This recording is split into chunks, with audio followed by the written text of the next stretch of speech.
Baik, Assalamualaikum warahmatullahi wabarakatuh. Perkenalkan, nama saya Hoirunisa Utami dengan NIM 230512043440. Di sini saya akan mempresentasikan terkait progres pengembangan aplikasi Inventory Management pada UMKM Kutuarjo Grosir untuk bulan September.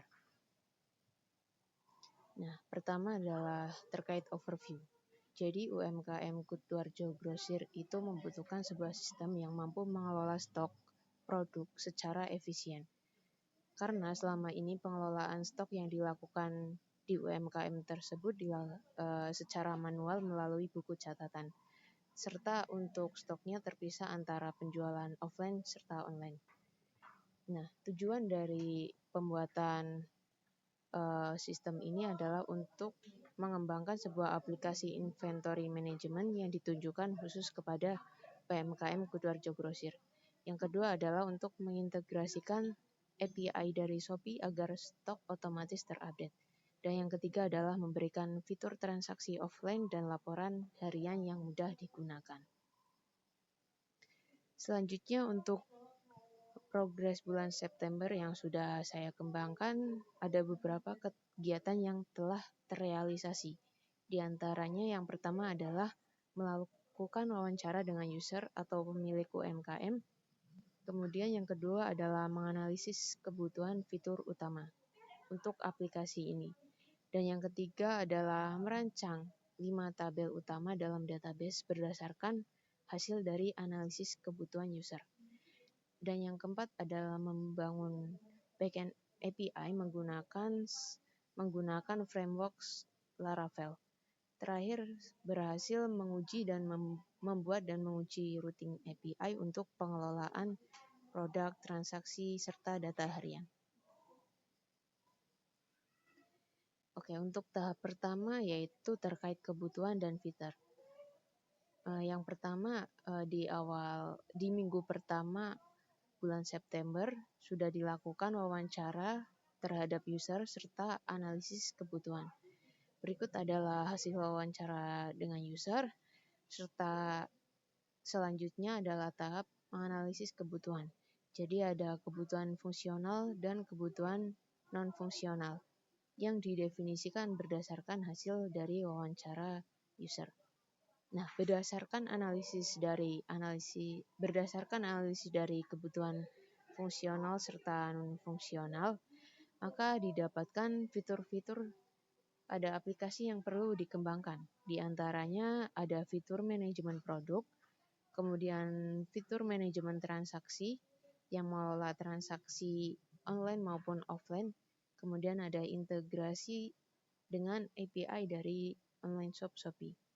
Yang keempat ada terkait laporan data harian, yaitu laporan keuangan harian seperti uang masuk, keluar, profit, dan hal terkait. Dan fitur terakhir ada dashboard, yaitu untuk menampilkan ringkasan stok dan total transaksi. Nah, tahap selanjutnya setelah defining fiturnya adalah desain database system. Pada tahap desain awal database ini, dihasilkan 5 tabel yang sudah memenuhi normalisasi 2NF, yaitu tidak terjadi redundansi antar kolom data, serta sistem datanya sudah modular. Nah, untuk tabel yang dihasilkan adalah pertama tabel jenis produk, yang nantinya akan menyimpan kategori produknya. Kemudian yang kedua adalah tabel produk untuk menyimpan detail produk seperti nama, harga, stok, dan seterusnya. Yang ketiga ada tabel transaksi untuk menyimpan data transaksi per item produknya. Yang keempat ada tabel transaksi total yang menyimpan data dari transaksi item. Dan tabel terakhir adalah tabel data harian untuk menyimpan rekap keuangan harian yang didasarkan pada uang masuk, uang keluar, serta dari transaksi total. Nah, untuk desain awal dari tabel database ini masih dapat dikembangkan nanti menyesuaikan dengan kebutuhan user. Karena pada pengembangan ini saya menggunakan metode agile, jadi nantinya bisa dikembangkan sprint-sprint selanjutnya berdasarkan dari requirement serta kebutuhan dari user. Selanjutnya ada tools untuk pengembangannya. Yang pertama ada untuk front end atau antarmukanya yang ditampilkan ke user. Di sini saya menggunakan framework Flutter karena outputnya adalah aplikasi mobile nantinya, sehingga mudah digunakan oleh pemilik UMKM Kutoarjo Grosir. Selanjutnya untuk back-end-nya menggunakan framework Laravel sebagai pembuatan RESTful API dan pengintegrasian API dari Shopee. Nah, berdasarkan pembelajaran yang dilakukan dengan mitra NF Academy, karena dari mitra sendiri menggunakan framework Laravel serta Flutter, sehingga pada pengembangan final project-nya sendiri saya menggunakan sesuai materi dan modul yang diajarkan. Kemudian untuk struktur database-nya dibuat di kode secara langsung, sehingga nantinya bisa menyesuaikan apabila ingin membuat menjadi serverless service. Nah, untuk sementara ini saya masih menggunakan localhost melalui MySQL. Nah, berikut adalah desain database yang sudah dibuat. Nah, di sebelah kiri ini adalah untuk tampilan dari tabel MySQL yang sudah dibuat. Nah, di sini seperti di awal tadi ada 5 tabel yang meliputi jenis produk. Jenis produk ini memiliki relasi one to many dengan produk. Jadi satu jenis produk bisa memiliki banyak produk. Kemudian ada tabel produk yang memiliki relasi dengan transaksi. Untuk produk dengan transaksi sendiri relasinya sama one to many. Kemudian ada tabel transaksi yang memiliki relasi dengan transaksi total. Nah, untuk tabel transaksi ini seperti transaksi item. Jadi akan menyimpan data transaksi per itemnya. Kemudian memiliki relasi one to many dengan transaksi total. Nah, untuk transaksi total ini yang akan menyimpan data keseluruhan transaksi terkait. Nah, yang terakhir ada tabel data harian. Tabel data harian ini memiliki relasi one to many dengan tabel transaksi total. Jadi data harian ini akan menyimpan data dari transaksi total serta bisa mengupdate data terkait uang keluar, uang masuk, serta keterangan dari admin atau usernya. Nah, yang di sebelah kanan ini adalah output dari kode yang sudah dijalankan. Jadi untuk menghasilkan kelima tabel ini, kita buat kodenya terlebih dahulu melalui framework Laravel. Nah, saya akan menunjukkan untuk bagian kodenya. Jadi ini adalah pertama saya melakukan instalasi Composer untuk mendownload framework Laravelnya. Jadi setelah melakukan instalasi, nantinya sudah tersedia beberapa structure seperti controller, resource model, serta routes yang nantinya akan digunakan sebagai back-end-nya. Nah, di sini saya sudah membuat beberapa controller seperti data harian untuk tabel data harian, kemudian ada product controller, transaksi controller, serta transaksi total controller. Nah, kemudian controller ini terkait dengan models serta routes. Jadi untuk tahap awal dalam pembuatan filenya itu kita define dulu migration-nya. Yang pertama, saya define yang paling pertama adalah migrasi untuk jenis produk, karena ini tabel yang tidak memiliki relasi, jadi yang paling awal. Kemudian define tabel untuk produk, dan seterusnya. Jadi untuk migration-nya itu yang paling atas yang akan dibuat tabelnya terlebih dahulu di MySQL. Kemudian selain membuat tabel, saya juga melakukan seeding untuk datanya. Jadi di sini ada seeding untuk produk serta seeding untuk transaksi.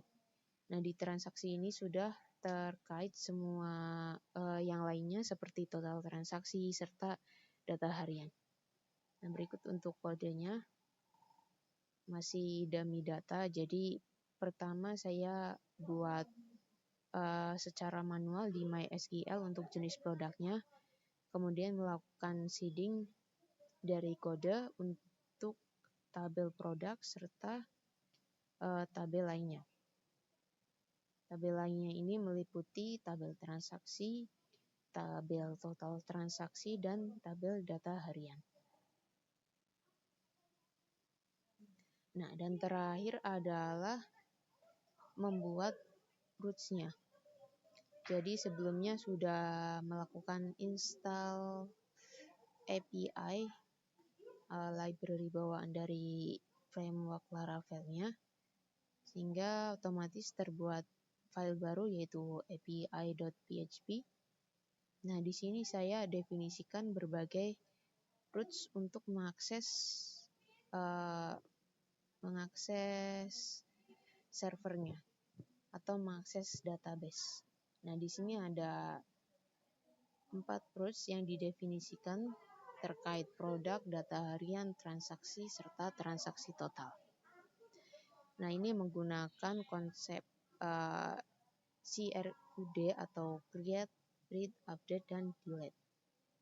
Yang pertama seperti ini ada metode get, post, put, serta delete. Dan ada satu metode lagi yaitu fetch. Fetch ini khusus untuk update data pada produk. Jadi nantinya ada function update fields di sini untuk update data atau kolom terkait saja di produknya. Jadi tidak semua data terupdate, hanya untuk kolom terkait. Nah, selanjutnya saya akan melakukan uji salah satu API di Postman-nya. Nah, jadi sebelumnya sudah melakukan instalasi untuk Postman agent-nya juga. Nah, metodenya untuk yang akan diuji adalah get serta API product. Jadi kita coba untuk send dan berhasil return kode 200. Artinya API-nya sudah bisa diakses oleh saya atau oleh developernya. Nah, nantinya ini akan disambungkan dengan front end-nya yaitu menggunakan Flutter. Nah, sebenarnya masih ada banyak API lainnya. Kebanyakan yang untuk produk sudah dites, sementara untuk API di table lain belum dilakukan testing. Nah, untuk next sprint yaitu melakukan tes untuk semua API serta mengembangkan front end-nya atau bagian user interface menggunakan framework Flutter. Nah, ini untuk strukturnya sama seperti data yang ada di MySQL. Kurang lebih seperti itu. Nah, ini ada database, backend, serta tes API di Postman. Jadi untuk 1 bulan ini itulah hal-hal yang sudah saya kerjakan. Dan terakhir untuk bagian kesimpulan, jadi selama bulan September saya sudah mengembangkan back-end-nya untuk sistem inventory, kemudian sudah defining database sistemnya yang terdiri dari 5 tabel utama dengan relasi yang terkait, serta yang ketiga telah mengembangkan API terkait dengan tabel-tabel tersebut. Nah, untuk langkah berikutnya ada integrasi dengan API Shopee, pengembangan tampilan front-end, serta uji coba sistem secara menyeluruh. Baik, mungkin itu saja dari saya. Sekian, wassalamualaikum warahmatullahi wabarakatuh.